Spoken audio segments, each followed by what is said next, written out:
शङ्करांश भूम शङ्करार्यपीठसद्गुरून् शुद्धसत्त्वभासुरान् सुवर्त्मनीतभूसुरान् सर्वभूतसौख्यदान् क्षमाकरान् यतीश्वरान्।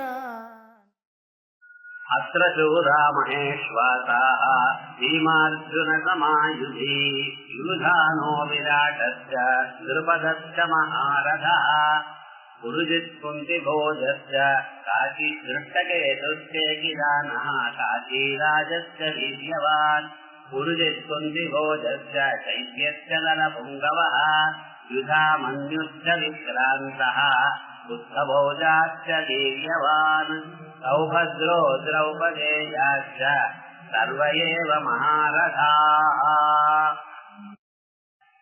சஞ்சயர் திருதராஷ்டிரருக்கு சொல்லின்றிருக்கார், பாண்டவ சைன்யத்தை கண்டு பயந்த துரியோதனன் தன் இடத்தை விட்டு ராஜாவா இருக்கிறவன் துரோணாச்சாரியர்கிட்ட ஓனார். யுத்த களத்துல சில தர்மங்கள் இருந்து ராஜா தன்னிடத்தை விட்டு போகப்படாது. ஆனா பயந்து துரியோதனானவன் துரோணாச்சாரியர்கிட்ட போற போறது மட்டும் இல்லாம துரோணாச்சாரியனோட சொன்ன, இத்தனை சைன்யம் இருக்கு, நீர் கண்டீரா? பத்யாம் பாண்டபுத்திராணாம் ஆச்சாரியமஹதீம்சமோ. நாம் என்ன கருதினோம், பாண்டபுத்திரால அவ்வளவு சைன்யம் இருக்கிறது வசதி இல்ல, ஏதோ சில பேரு தான் இருப்ப. நம்ம பக்கத்துல தான் நிறைய சைன்யம் உண்டு. ஏன்னா இத்தனை வருஷமாக நம்ம ராஜ்யத்துல இருக்கோம், ராஜாக்கள்லாம் நமக்கு கப்பம் கட்டியும் இருக்கா, நம்ம பக்கத்துல தான் வருவா.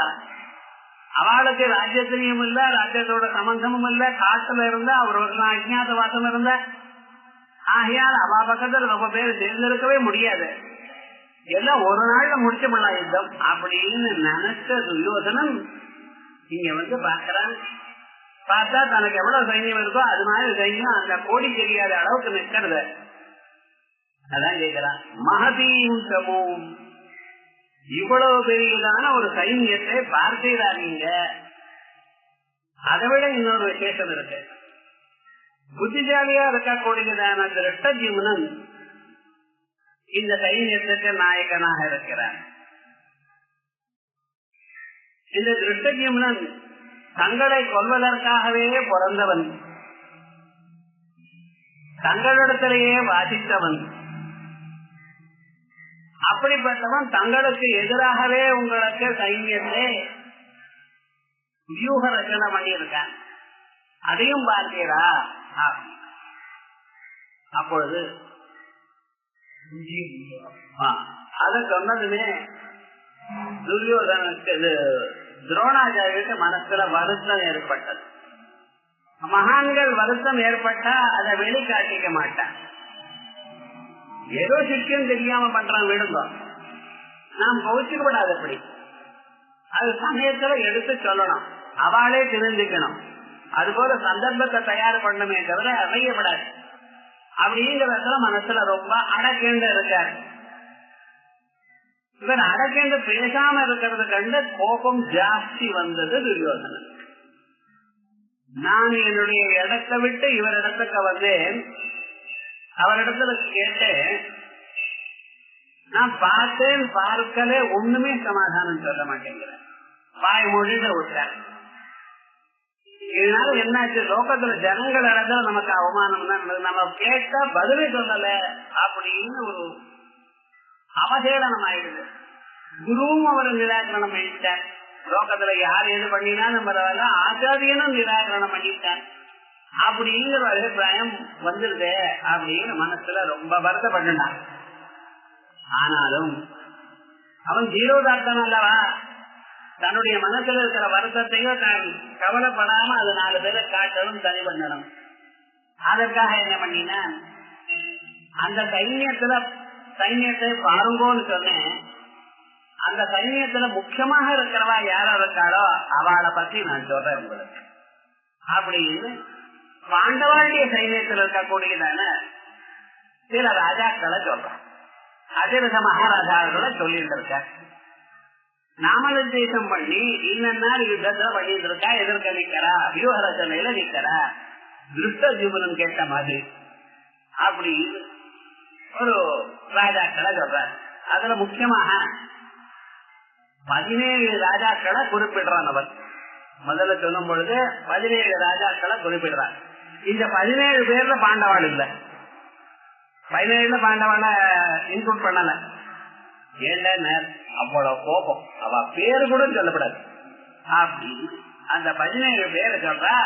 அத பாப்போம். அத்ரூரா மகேஸ்வாசா பீமார்ஜுன சமாயுதி. இங்க மகாசூரால் இருக்கா, சாதாரணமா இல்ல. மகேஸ்வாசா பெரிய வில்லெல்லாம் வைத்திருக்க. எனக்கு முன்னால சொல்றியப்பா, இது உலகத்துக்கு வில்வித்தையை சொல்லிக் கொடுத்ததே நான் தான். இங்க இருக்கிற ராஜாக்கள்லாம் என்னுடைய சிஷ்யர், எல்லோருக்கும் நான் தான் சொன்னேன். பரசுராமன் சில பேருக்கு சொல்லிக் கொடுத்தா அப்புறம் அவர் போயிட்டார். அவர் பீஷ்மாச்சாரியோட யுத்தம் பண்ணி இது மேல பிரயோஜனம் இல்லை, நாம யுத்தம் பண்ணப்படாதுங்கிறதுக்காக அவர் தேசத்தை காரியம் பண்ணிட்டு கேரள தேசத்துக்கு போயிட்டார். அங்க வேண்டாம் நமக்கு இது மேல அப்படின்னு, இது மேல வில்ல தொடமாட்டேன், அப்ப தொடமாட்டேன், ஜபம் தான் பண்ணிட்டு இருப்பேன்னு போயிட்டார் அவர். இங்க இருக்கிற வழக்கெல்லாம் யார் சொல்லிக் கொடுத்தா? பீஷ்மாச்சாரியார் யாருக்கும் சொல்லிக் கொடுக்கல. அவர்கிட்ட வார்த்தை கர்ணன் யாருக்கும் சொல்லிக் கொடுக்கல. நான் ஒத்தந்தான் அவர்கிட்ட வார்த்தை எல்லாருக்கும் சொல்லிக் கொடுக்கறது நான் ஒத்தந்தான். ஆயா இங்க இருக்கிறவாள்னா யாரு? என்னுடைய சிஷ்யர். எனக்கு முன்னால வரணும் மகேஸ்வாசான்னு சொல்றியோ? அப்படி சாதாரண பீமார்ஜுன சமாயுதி. ஒவ்வொருத்தரும் பீமன் அர்ஜுனனுக்கு சமமாக யுத்தத்தில் நிற்கக்கூடியதான திறமை உள்ளவர்கள். ஆகையால் தான் அவளை வசதியா நான் சொல்றேன். யுதானோ விராட்டத்ருபதா. யுதானா முதல்ல யார சொல்றார்? யுதானா சாத்தியகி. சாத்தியகிய சொல்றாங்க. இந்த சாத்தியகியை பத்தி நிறைய தெரிஞ்சுக்கணும். நம்ம ரொம்ப பெரிய வில்லாளி அவன். அர்ஜுனனிட்ட வாட்சவன் அவன். அர்ஜுனன் சொல்லிக் கொடுத்திருக்கார் சாத்தியகிக்கு. எப்பொழுதுமே ஒரு படிப்புன்னு வந்தது ஏனால் சேர்ந்து படிக்கிறது நாம் சொல்லிக் கொடுக்கணும். நான் மட்டும் வாசிட்டு அப்படியே பத்திரமா நானே வச்சுட்டு வச்சுங்களேன், அது உபயோகப்படாது. 10 பேருக்கு சொல்லிக் கொடுக்கணும். அதுவும் தனக்கு சமானமா இருக்கிறவங்க சொல்லிக் கொடுக்கணும். அது சொல்லும் பொழுது அவ திருப்பி கேள்வி கேட்டா நம்ம பயப்படப்படாது. பனுகலு சர்வத்திர சர்வஜ்யா. யாரு எல்லா இடத்துலயும் எப்பொழுதும் சர்வஜனா இருக்க முடியும்? தெரியல புத்தகத்தை பார்த்து சொல்லுவோம், 4 பேரு தெரிஞ்சுன்னு சொல்லுவோம் அப்படின்னு விஜயானது எப்பொழுதும் வளர்த்து கொண்டே இருக்கணும். இந்த அபிப்பிராயத்துல அந்த சாத்தியகிக்கு சொல்லிக் கொடுத்தார். அவன் தான் யுதானன் அப்படின்னு. மகாரதா. மத்திய தேசத்துக்கு ராஜா விராட்டன். இந்த விராட்டனுடைய ஊர்ல தான் இந்த பஞ்ச பாண்டவாளும் அஜ்ஞாதவாசம் 1 வருஷம் இருந்தா. இந்த அஜ்ஞாதவாசம் 1 வருஷம் இருக்கிற காலத்துல அவன் 5 பேரும் பாண்டவாள் 5 பேரும் திரௌபதியும் அவளுடைய பேரை மாற்றிண்டு ரகசியமாக உருவங்களை மாற்றிக்கொண்டு உலகத்துல யாருக்குமே தெரியாம அந்த ஊர்ல இருந்தா. காலம் சரியா இல்லைன்னு தர்மராஜாவாக இருந்தாலும் சரி அவரோட மறைஞ்சு இருக்க வேண்டியதான நிலை வந்துட்டு. அப்படி 1 வருஷம் மகஸ்தவத்தை அனுபவிச்சார். கடைசியில திருகத்த ராஜா கண்ணைக்கு வந்து அவருடைய போக்கிரகணம் பசுவானங்கள்லாம் எடுத்துன்னு போயிட்டார். அப்பொழுது விராட்ட ராஜா அந்த பக்கம் போன. இன்னொரு பக்கத்துல அர்ஜுனாதிகள்லாம் வந்து இவாள்லாம் வந்து கௌரவாள் இந்த பக்கம் இது பண்ணின. அப்பொழுது அவருடைய பையன் அவர் யுத்தத்துக்கு போறார். யுத்தத்துக்கு போகும்பொழுது முதல்ல மகாவீரா போட கிளம்பினா, சைன்யத்தை பார்த்துமே நடுங்கினா. அப்பொழுது அர்ஜுனன் என்ன பண்ணின, நீ தேரட்டியா இரு, நான் யுத்தம் பண்றேன் அப்படின்னு சொல்லி தன்னுடைய பாசுபதாஸ்திரத்தை எடுத்துட்டு வந்து விவேகமாக யுத்தம் பண்ணினா. அங்க இருக்கக்கூடியதான அத்தனை பேரையும் மயக்கத்துல வரும்படி பண்ணிவிட்டான். மயக்கமா ஆக்கும்படி பண்ணிட்டு அதுக்கப்புறம் சமோகனாஸ்திரம் போட்டு மயக்கமாக்கி அவன் தலையில இருக்க தலைப்பாகையில இருக்கக்கூடியதான எல்லா துணியும் கட் பண்ணிட்டு அப்படி வரும்படி சொல்லி எல்லாம் பண்ணினான். கடைசியில தெரிஞ்சது விராட்டராஜாவுக்கு தெரிஞ்சது. ஏன்னா தன்னாலேயே முடியல, அப்படி இருக்கும்போது தன்னுடைய சின்ன குழந்தை அவனை போய் ஜெயிச்சுட்டு வந்தாருன்னா எங்க இருந்து நடக்கும்? தயார் காரியம் விசாரிச்சு அர்ஜுனன் தான் இவர் பண்ணினார் என்று சொல்லி தெரிஞ்சுட்டு ரொம்ப சந்தோஷப்பட்டு கடைசியில அந்த அர்ஜுனுடைய பையன் அபிமன்யுவுக்கு தன்னுடைய பொண்ணை கொடுத்து விவாகம் பண்ணி விட்டார்.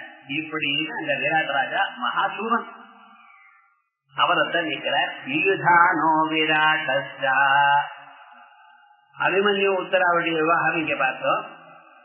அதற்கு பிறகு திரௌபத மகாராஜா, திரௌபதனை பத்தி நாம் முன்னாலேயே பார்த்தோம். அந்த திரௌபதனுடைய பையன் தான் திருஷ்டத்யும்னன், திரௌபதனுடைய பெண்ணைத்தான் திரௌபதி. அர்ஜுனனுக்கு கல்யாணம் பண்ணி கொடுக்கறதுக்கு ஒரு பெண்ணு வேணும், அழகான பெண்ணு வேணும்னு பிரார்த்தனை பண்ணி சிவானுகிரகத்தினால கிடைச்சதான பெண்ணு திரௌபதி. அதே போலவே இந்த பீஷ்மாச்சாரியரையும் இவாளையும் துரோணரையும் கொல்லணுங்கிறதுக்காக ஏற்பட்டதான ஒரு பையன் திருஷ்டத்யும்னன். இந்த திருஷ்டத்யும்னன் துரோணாச்சாரியனை கொல்லணுங்கிறதுக்காகவே ஒரு தபசு பண்ணி சம்பாதிச்சு வச்சிருந்திருக்கார். ஏன்னா தன்னால ஜெயிக்க முடியல. துரோணாச்சாரிய சிஷியனான அர்ஜுனனையே ஜெயிக்க முடியல. இப்படி துரோணாச்சாரியர் எப்படி வர்றது அப்படிங்கிற அபிப்பிராயத்துல அவரையும் கொல்றதுக்காக ஒரு வியக்தி வேணும் அப்படின்னு பிரார்த்தனை பண்ணி திருஷ்டத்யும்னனை வரவழைச்சு வச்சார். அப்படி திருஷ்டத்யும்னன் ஒண்ணு, திரௌபதினு ஒண்ணு, இவா ரெண்டு பேரும் இப்படி பிறந்த திரௌபத மகாரதா. இப்படி இவா இருக்கும் பொழுது அதுக்கு அடுத்ததாக இவா மூணு பேரும் முதல்ல ஒரு செட்ட மகாரதா.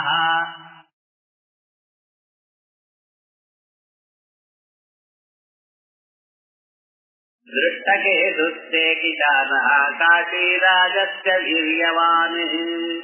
அதற்கு பிறகு திருஷ்டகேது அவன் ராஜா.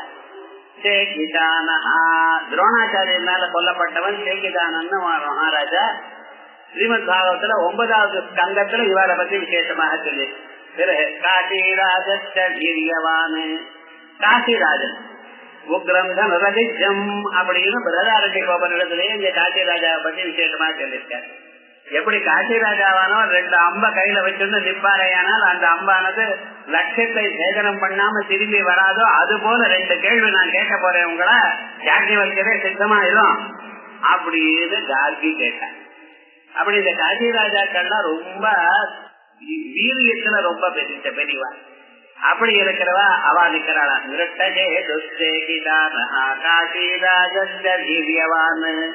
இந்த காசிராஜனை பத்தி நம்ம தெரிஞ்சுட்டு இருக்கோம் முன்னாலேயே. காசிராஜாவுக்கு 3 குழந்தைகள், 3 பெண்கள், அம்பா, அம்பிகா, அம்பாலிகான்னு பேரு. இந்த 3 பெண்கள்ல 3 பேருக்கும் சேர்த்து ஒரே தடவை ஸ்வயம்வரம் தயார் பண்ணினார்.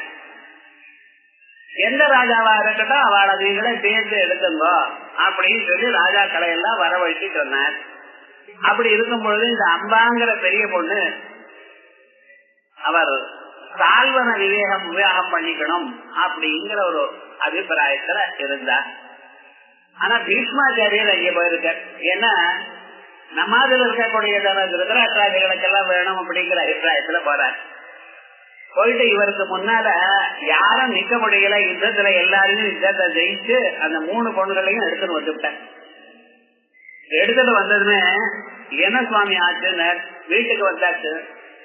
3 பெண்களும் கல்யாணம் பண்ணிக்கணும்னு தயார் பண்ணிட்டார். அப்பா அம்பா டிக்ளேர் பண்ணிட்டார், நான் விவாகத்துக்கு சித்தமா இல்ல, என் மனசை முன்னாலேயே சால்வனுக்கு கொடுத்துட்டேன்.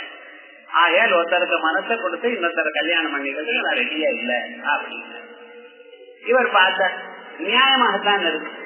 மனசை இன்னொருத்தர கொடுத்த பிறகு அதுக்கப்புறம் அவளை நிர்பந்தப்படுத்துறதுல நியாயம் இல்லை அப்படின்னு நினைச்சிட்டு அந்த அம்மாவை பத்திரமாக சைன்யத்தோட சால்வன்ட்டா வைக்கிறது கொண்டு போய் விடுன்னு சொன்னாங்க. ஆனா சால்வன் என்னை தோக்கடித்து என்னை ஜெயிச்சு போனதான பீஷ்மாச்சாரியர் கொடுத்ததான ஒரு பிரசாதத்தை நான் பிச்சைக்காரனா வாங்கிக்கிறதுக்கு எனக்கு வேண்டாம் போ. அப்ப என்னாச்சு, தான் எவளையும் ரொம்ப நேசிச்சாரோ அவளும் வேண்டாம், எனக்கு வீரியன் தான் வேணும் அப்படிங்கிற அபிப்பிராயத்தை அடிச்சுட்டார். இந்த அம்பானவள் மறுபடியும் பீஷ்மாச்சாரிட்ட வர, இது போல உங்களால என் வாழ்க்கை கெட்டு போயிட்டு நீங்க தான் என்ன கல்யாணம் பண்ணிக்கணும்னு சொல்றாங்க. கேட்கல. பீஷ்மாச்சாரிய சொல்லிட்டாரமா, நான் கல்யாணம் பண்ணிக்க மாட்டேன், அப்பாவுக்கு பிரதிஜை பண்ணி கொடுத்துருக்கேன், ஆகையால் நீ வேற எங்கேயாவது போய் என்ன கல்யாணம் பண்ணல ஆகுது. நீர் அப்பாவுக்கு பிரதிகை பண்ணாரா தாத்தாக்கு பிரதிகை இதெல்லாம் எனக்கு தெரியாது. என் வாழ்க்கையில பூந்து என் வாழ்க்கையை கழிச்சு இப்ப நீங்க இதுக்கு சமாதானம் சொல்லணும் அப்படின்னு கேட்டாலே பார்க்கணும். வேற வழி இல்ல. இவர் சொன்ன பேச்சு கேட்கறா போல இல்ல. என்ன பண்ணினா பரசுராமர்கிட்ட போன நமஸ்காரம் பண்ணினா. பரசுராமர் நமஸ்காரம் பண்ணே அம்மா உனக்கு அபயம் கொடுக்கறேன்னு சொன்ன. அபயம் கொடுக்கறேன்னு சொன்னதுமே அதுக்கப்புறம் என்ன விஷயம் சொல்லுங்க. உங்க சிட்டியர் பீஷ்மர் இப்படி கல்யாணம் பண்ணிட்டாரு. கோபம் வந்துருது. பீஷ்மர் கூப்பிட்டு கல்யாணம் பண்ணிக்கோ அப்படின்னாரு. நான் சொல்லிவிட்டாரு நீர் குரு சரி பிரதிஜை பண்ணியிருக்கேன்னா அதனால முடியாது. அப்ப யுத்தத்துக்கு வரோம்னாரு. யுத்தம் நடந்தது. 18 நாட்கள் பீஷ்மருக்கும் பரசுராமருக்கும் யுத்தம். பரசுராமர் என்ன பண்றார், காலம் 8 மணி வரைக்கும் அனுஷ்டானங்கள்லாம் முடிச்சுண்டு யுத்தத்துக்கு உட்கார்ந்துட்டார். என்ன ஆச்சுன்னா யுத்தத்துக்கு முன்னால உட்கார்ந்துட்டு காயத்ரி மந்திரத்தினால தனக்கு முழுக்கும் கவச்சம் வச்சிருந்து உட்கார்ந்துட்டு இருக்கார். பீஷ்மாச்சாரியர் காலம் வருது யுத்தம் பண்ணிட்டே இருக்காரு. அம்பு மேல அம்பு போடுறார். ஒரு அம்பு அங்கே போல 10 அடிக்கு முன்னால திக்பந்தனம் பண்ணிட்டார். அவ்வளவுதான், அப்படியே நிற்கிறார். இவர் பண்ணின அம்பெல்லாம் போட்ட அம்பெல்லாம் அங்க நிக்கிறது. 18 நாள் விடாம இவரும் விடல. என் பிராணம் போனாலும் பரவாயில்ல நான் விட மாட்டேன் அப்படின்னு இவர் நிக்கிறார். பீஷ்மாச்சாரியருக்கு உடம்புல என்ன அசச்சந்த மரணம். நான் பிராணம் விட்டாதானே என் பிராணம் போகும். நான் பாத்துக்கிறேன் பாருங்க எத்தனை நாள் நீங்க பண்றடா அப்படின்ட்டு அவரும் பார்த்துட்டாரு. அவர் ஒரு சிரமமும் இல்ல. காலமுழுது பூர்வகாதிபந்தாலும் சொல்ல வேண்டியது தானே. அப்படி ஜபம் பண்ணிட்டே இருக்காரு. உட்கார்ந்து ஜபம் பண்ணிட்டு தபசக்தி வேற ஜாஸ்தி ஆயிடுச்சு. 18வது நாள் சாயங்காலம் பீஷ்மாச்சாரியர் தன்னால உடம்புல ஒரு சக்தி இல்லாம தானா கீழே விழுந்துட்டார். என்னதான் இருந்தாலும் தான் பாடம் சொல்லி கொடுத்ததான ஒரு வியக்தி.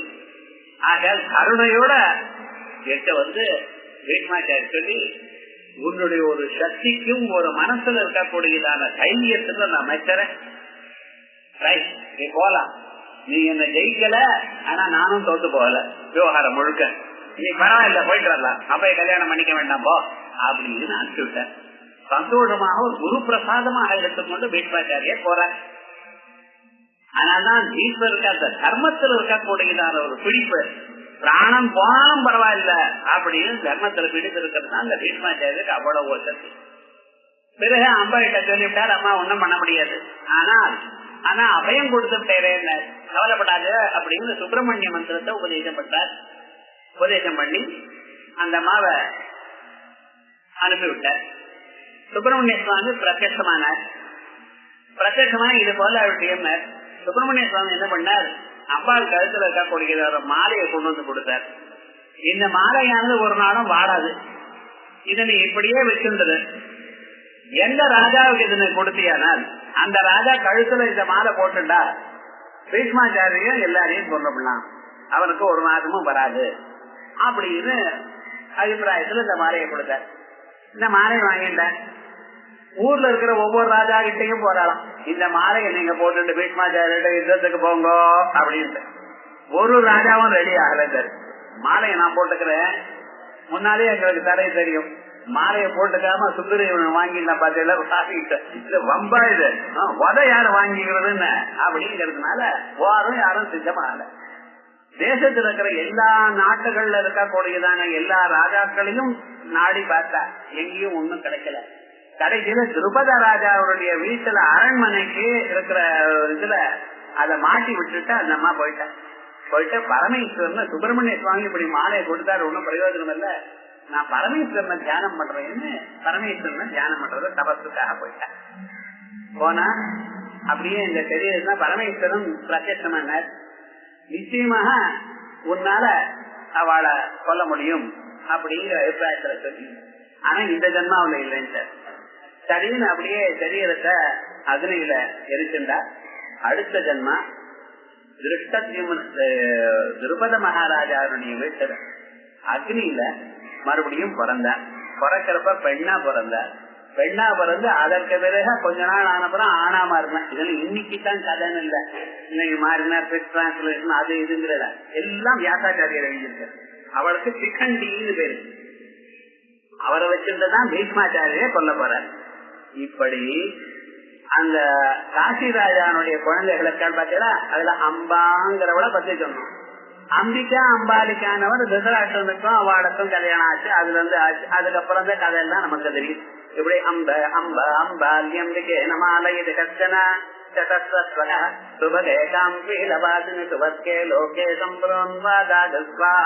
அப்படின்னு வேத மந்திரமே இந்த அம்மா அம்பிகா அம்பாலிகான பத்தி சொல்றது.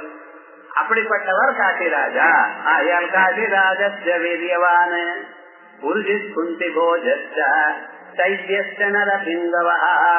புருஜித் இவர் குந்தியினுடைய அண்ணா அவர் புருஜித்.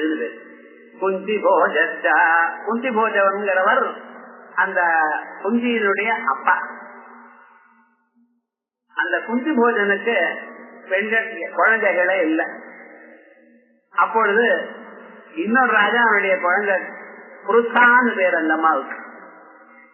அந்த பொண்ணு குழந்தை பிறந்ததுமே யாரோ ஒரு ஜோசியம் சொன்னாராம், இந்த அம்மா எங்க இருந்தா அங்க கஷ்டங்கள் தான் என்ன பண்றது, யாருக்காவது தானம் பண்ணணும் தீர்மானம் பண்ணிட்டார். ஏன்னா தேசம் சௌக்கியமா இருக்கணுமோ இல்லையா அப்படி. குந்தி போஜன குழந்தையே இல்ல. அவர் என்ன பண்ணார், இந்த குந்திய தத்தெடுத்தார். தத்தெடுத்தான் சொல்லப்படாது, வளர்த்தார். ஏன்னா பெண்களுக்கு தத்து கிடையாது. தத்துங்கிறது பையன் தான். ஏன்னா தனக்கு பின்னாலும் அவுத தேக கர்மா பண்ணணுங்கிறதுக்காகத்தான் தத்தத்தை வேதத்துல விதிச்சிருக்கே தவிர பெண்களை சுவாதீனமா ஸ்வீகாரம் பண்றதுதான் உண்டு. வளர்த்துக்கிறது இஷ்டமா வளர்த்துக்கிறத விட உங்க இஷ்டமா சுவார்ஜிதமான பொருளை எவ்வளையாவது கொடுக்கலாம் நீங்க. ஆனா பித்ரார்ஜிதமாக வரக்கூடியதான குழந்தை பையனுக்குத்தான் அதிகாரம் அப்படின்னு ஓல்டுலாம் யாக்கியவல்கர் மிதாட்சரத்துல மாற்றிவிட்டார். அவர் முழுக்க பெண்களுக்கும் பங்குண்டுன்னு சொல்லிவிட்டார். ஆனா அதுக்கு முன்னால் இருக்கிற விவகாரங்கள் அப்படி. அதனால தத்தத்தை எடுத்துக்கிறதுன்னா பெண்களை எடுத்துக்கிறது இல்ல, வளர்த்து இல்ல. அதே போலயே தசரதனுடைய பெண்ணு சாந்தைய இன்னொரு ராஜா வளர்த்துட்டார். அதை நம்ம பார்த்தோம் இந்த ரிஷிசுங்கோ பாக்கிட்டான வரும்பொழுது. அப்படி இந்த குந்தி, அந்த குந்தியினுடைய அப்பா குந்தி போஜன், அவருடைய புள்ள இப்ப இருக்கக்கூடியதான புருஜித். இவ ரெண்டு பேரும் யுத்தத்துல கொல்லப்பட்டா. கைத்தியனர புங்கவா.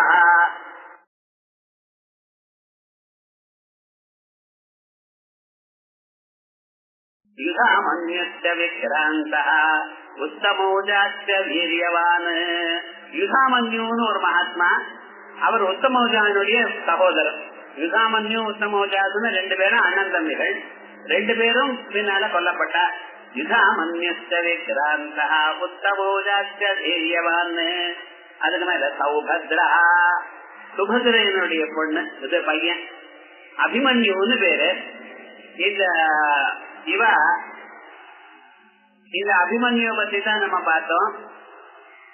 பத்மவியூகத்துல உள்ள போந்துட்டு அதுக்கான திரும்பி வர முடியாம எல்லோரும் சேர்ந்து தர்மம் அடிச்சு கொடுத்து கொண்டு விட்டா தருவார். யுத்தத்துல சாதாரணமாக இல்ல, அத்தனை ராஜாக்களும் கர்ணனை உட்பட சேர்ந்து அந்த ஒரு பையனை ஜெயிக்க முடியல இத்தனை பேராலையும். கடைசியில என்னாச்சு, எல்லாரும் சேர்ந்து கொண்டு விட்டார். கர்ணன் கடைசியில அந்த தேர் கீழே மாட்டிட்டு இருக்கு. நீ பண்றது தர்மமானு கேட்டான் அர்ஜுனனை. நான் தேரை எடுத்துட்டு இருக்கேன், யுத்தத்துக்கு தண்ணி இது சன்னாகமா இல்ல, ரெடியா இல்ல, இப்ப போய் அம்ப போடுறீங்க, நீ பண்றது தர்மமானு கேட்டான். அர்ஜுனனுக்கு பதில் சொல்ல தெரியல. பகவான் அப்புறம் பதில் சொல்ற. எல்லாரும் சேர்ந்துக்கு அபிமன்ய கொண்டுடா அது தர்மமானு கேட்டார். என்ன பண்றது விவகாரம் முழுக்க நாம் தர்மமோ அதர்மமோ எதை பண்ணினாலும் அதுக்கு விளைவு ஒரு நாள் அனுபவிச்சுதான் ஆகணும். அலமத உபபத்தே, எல்லோருக்கும் நல்லதோ கெட்டதோ கர்ம பலத்தை கொடுப்பதற்காக நான் இருக்கேன் அப்படின்னு கிருஷ்ண பரமாத்மா அங்கே பதில் சொன்னார். இப்படி மகாபாரதத்துல கதை மட்டும் நினைக்கப்படாது. அந்த கதையில நிறைய விஷயங்கள் இருக்கு. அந்த ஒவ்வொரு கதையிலையும் ஒவ்வொரு வார்த்தையிலையும் தர்மம் உண்டு. அதை சொல்றதுக்காகத்தான் பகவத்கீதை. சௌபத்ரா, சுபஜனுடைய செல்வம். பிறகு திரௌபதேயாள், திரௌபதிக்கு பஞ்ச பாண்டவாழ இடத்துல பிறந்தவா. பிரதமம் பிரதிவிந்தியஸ்தோ ஸ்ருதசேனஸ்ததாபரா ஸ்ருதகீர்த்தே சதாதீகா ஸ்ருதகர்மாது பஞ்சமா அப்படின்னு 5 பேர். தர்மபுத்திரக்கும் திரௌபதிக்கு பிறந்தவர் பிரதிவிந்தியர். பீமனுக்கும் திரௌபதிக்கும் பிறந்தவன் ஸ்ருதசேனன். அர்ஜுனனுக்கு பிறந்தவன் ஸ்ருதகீர்த்தி. நகுலனுக்கு பிறந்தவர் சதானீகன், சஞ்சீவனுக்கு பிறந்தவன் ஸ்ருதகர்மா. இப்படின்னு 5 பேர். இது 5 பேரும் உப பாண்டவாள்னு பேரு. திரௌபதியுடைய குழந்தைகள் எல்லோரும் யுத்தம் பண்ணினா கடைசியில அவ யாரும் மரணத்தை அடையல. துரியோதனனும் கீழே விழுந்துட்டான். 18வது நாள் சாயங்காலம் சீமன் தொடையிலேயே அடிச்சு கீழே தள்ளிட்டான். அஸ்வத்தாமா இங்க இருந்து வர துரியோதன கேட்கல, நான் என்ன பண்ணணும், உங்களுக்கு என்ன பண்ண வேண்டியிருக்கு, நானே விழுந்து பிராண விட்டேன். 100 அண்ணன் தம்பிகள் 100 பேரும் போயிட்டான், ஒத்தரும் இல்ல. ஆனா 100 பேரையும் ஒரு பீமன் தான் கொண்டான். அது பார்க்கணும், அந்த கதையை இப்படி யாராவது எழுத முடியுமா? எந்த பிரபஞ்சத்துல எங்கேயாவது இப்படி ஒரு கதையை தயார் பண்ண முடியுமா? 5 குழந்தை 5 பாண்டவாள், அங்கே 100 பேர், அத்தனை பேரையும் 100 பேரையும் ஒரே பீமன் தான் கொண்டாங்க. மீதி பேர்லாம் யுத்தம் பண்ணினா மற்ற ராஜாக்களை கொண்டார். கௌரவால 100 பேரும் சொல்லுவேன்னு பிரதிஜை பண்ணினா 100 பேரையும் துரியோதன உட்பட கொண்டான் பீமசேனன். இப்படி ஆயிடுது. என்ன வேணும்னா குருபுத்திரன் அஸ்வத்தாமா. அப்ப அவர் சொல்றார், எனக்கு என்ன வேணும், 5 பாண்டவாள் போகணும், அவ்வளவுதான். பிராணம் போறப்போ அந்த குரோதம் விரோதம் இருந்தது. நான் சபாஜன் வரையில போற அஸ்வத்தாமா. கிருஷ்ண பரமாத்மாவுக்கு இத்தான விஷயங்களும் தெரியும். யாரார மனசுல என்னென்ன எண்ணம் இருக்குன்னு அவருக்கு தெரியும்.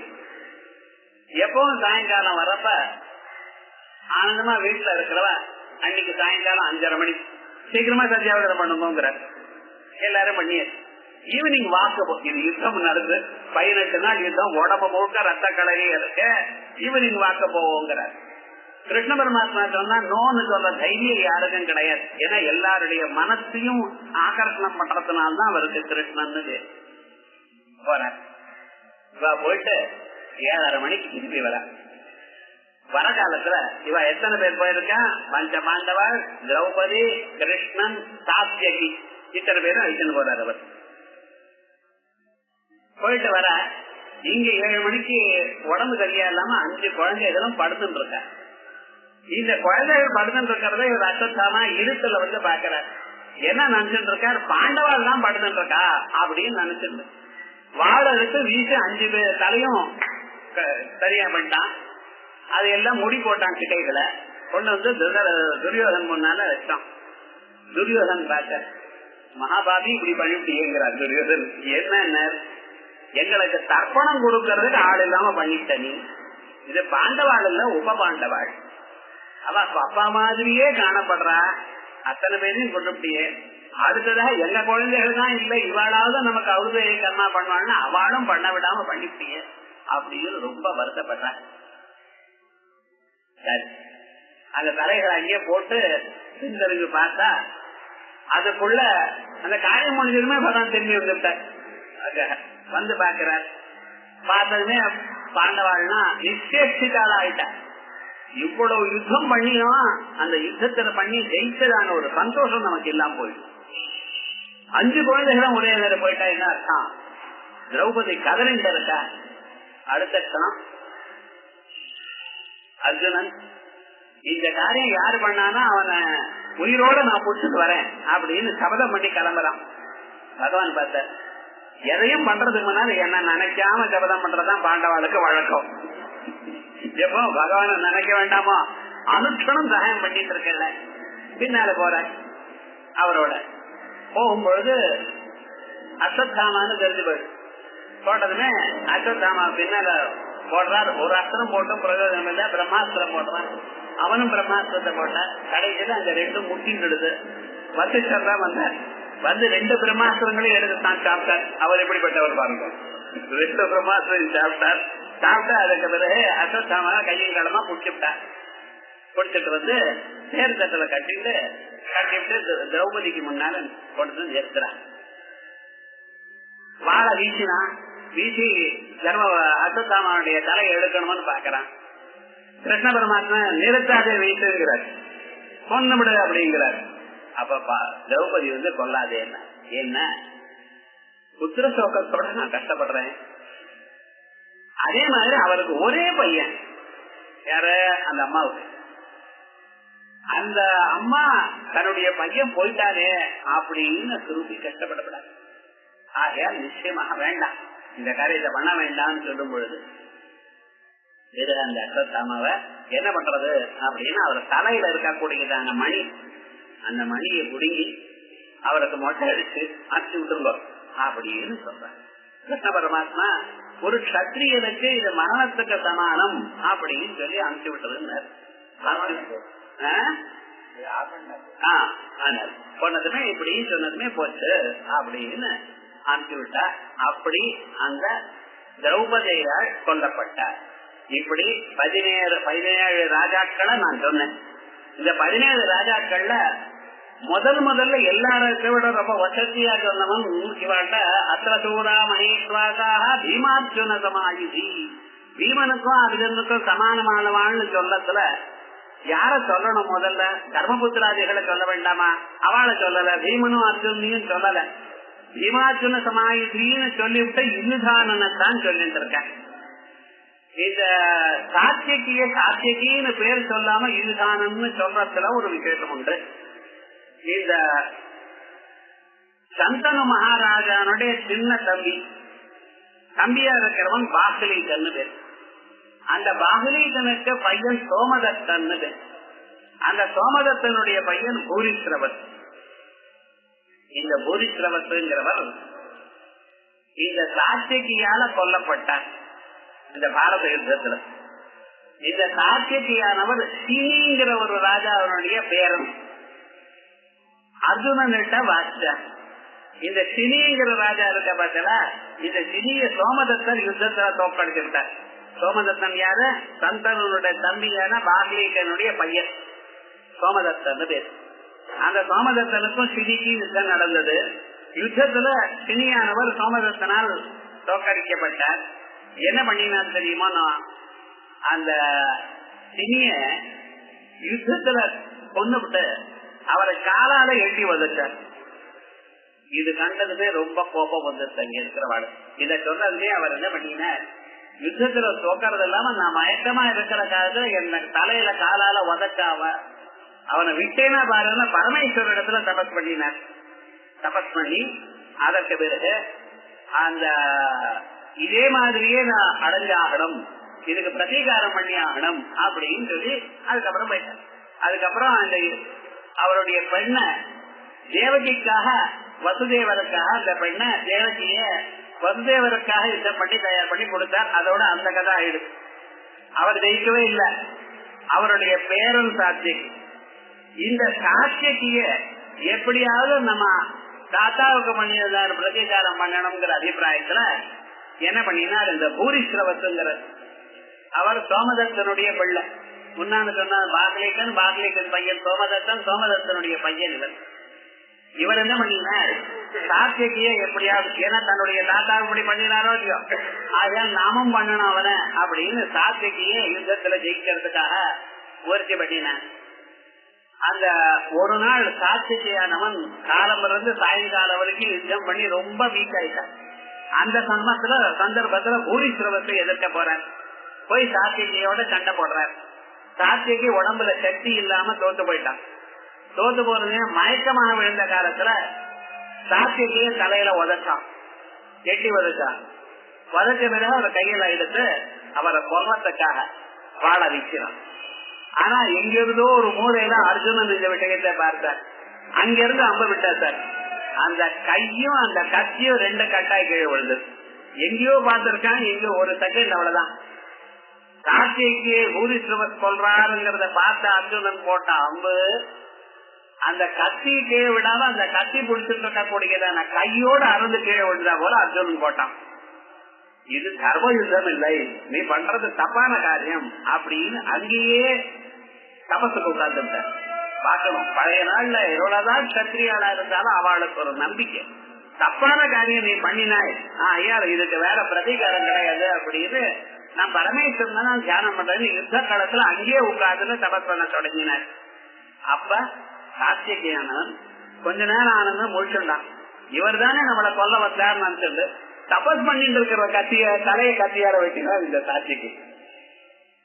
பாரத யுத்தத்துல தர்மமும் அதர்மமும் நம்ம அங்கங்க பார்த்து போட்டிருக்கோம். ஆனா எது தர்மம் எது அதர்மம்னு நமக்கு தெரியாது. அதுக்கு மேல தர்மா தர்மமும் அவருக்கு தான் தெரியும் பரமாத்மா.